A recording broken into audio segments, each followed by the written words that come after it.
Bonjour Dimitri, bonjour à tous. Alors il va y avoir du nouveau dans la sécurité des voitures. On connaissait le bip bip qui prévient des obstacles quand on stationne.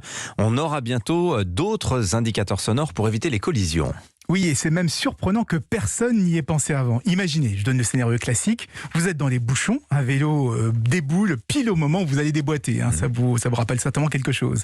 Eh bien, ce système va vous prévenir à l'avance de ce qu'il se passe autour de la voiture. Et pour ça, il utilise une série de capteurs capables de différencier tous les objets qui circulent. Et si c'est un vélo qui arrive, je sais pas moi, de l'arrière à droite, eh bien, vous entendez un dring-dring, une sonnette de vélo dans le haut-parleur arrière droit.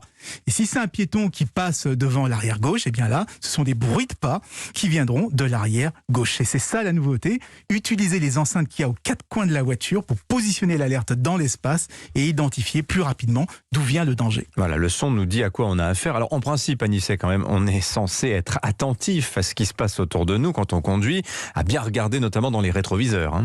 Oui, c'est vrai, mais vous savez aussi que toutes les voitures ont des angles morts et que c'est devenu beaucoup plus compliqué aujourd'hui en ville avec les scooters, les vélos, les trottinettes qui se faufilent.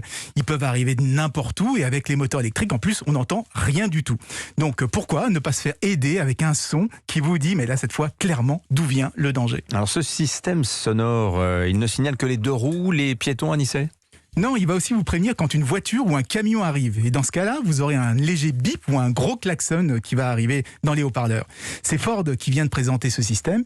Il envisage aussi de l'installer sur des fourgonnettes et sur des engins qui ont énormément d'angles morts, comme les bus. Et à terme, le système s'appuiera aussi sur des sons à 360 degrés pour donner en plus une idée de la vitesse à laquelle arrive l'obstacle. Incroyable. Et c'est très amusant parce que les voitures ont toujours misé sur l'isolation sonore pour bloquer les bruits extérieurs. Et bien aujourd'hui, on se rend compte qu'il faut quand même en ramener un petit peu si on veut circuler en toute sécurité. Passionnant. Merci beaucoup, Anissé Mbida. 6h52.